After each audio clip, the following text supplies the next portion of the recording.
રસ્તો રેસ્ટોરન્ટનો તો નથી લાગતો. હા, પપ્પાએ ગિફ્ટ સિટીમાં ઇન્વેસ્ટમેન્ટ માટે પ્રોપર્ટી જોઈ છે, એટલે ત્યાં જઈએ છીએ. ઇન્વેસ્ટમેન્ટ તો છે જ, પણ આ થોડું અલગ છે.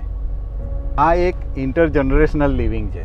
અહીં બધી જ એજ ગ્રુપના લોકો એક સાથે રહે છે.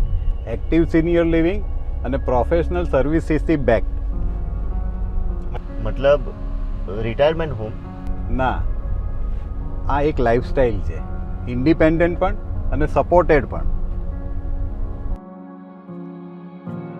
અહીંયા અલગ જ વાઇબ છે અને લોકો પણ એક્ટિવ લાગે છે અહીંયાના. આ સિબાન ઇકોસિસ્ટમ છે. અથર્વ ટાવર બી સિનિયર્સ માટે ડિઝાઇન કર્યું છે અને મેનેજ બાય મનસ્સુમ.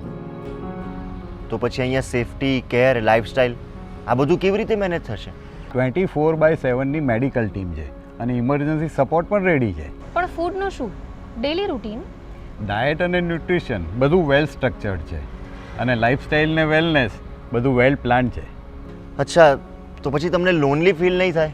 હા. અહીંયા કમ્યુનિટી છે, એક્ટિવ સિનિયર લિવિંગ, ઘણા બધા લોકો છે. 1 લાખ સ્ક્વેર ફીટમાં તો ક્લબ હાઉસ છે, ઘણી બધી એક્ટિવિટી. એકલા રહેવાનો તો કોઈ ચાન્સ જ નથી.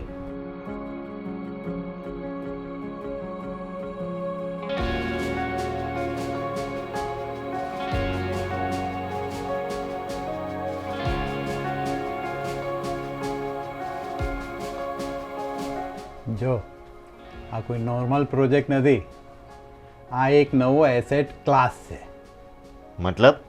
મતલબ એક તો ગિફ્ટ સિટીમાં પ્રોપર્ટી અને બીજું સિનિયર લિવિંગની ગ્રોઈંગ ડિમાન્ડ. આ ડબલ લેયર એપ્રિસિએશન છે.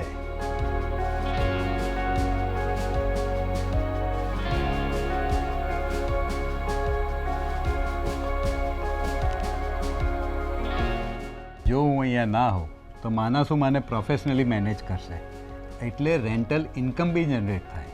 તો એનો મતલબ કે આ સેલ્ફ સફિશિયન્ટ છે એમ? અને આ રિટાયરમેન્ટ હોમ તો નથી જ, સ્માર્ટ એસેટ છે. એટલે જ કહું છું, ફ્યુચરમાં તમે લોકો પણ અહીંયા રહી શકો.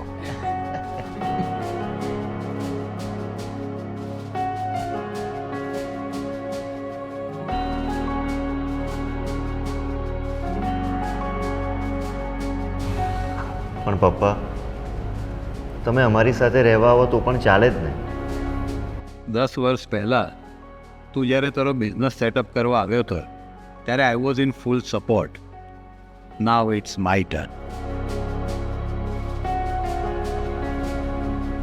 તમે સમજ્યા? આ ડિસિઝન એકલા રહેવા માટે નથી, સેફ, સપોર્ટેડ અને બેટર લાઈફ જીવવા માટે છે. અથર્વ બાય મનસુમ.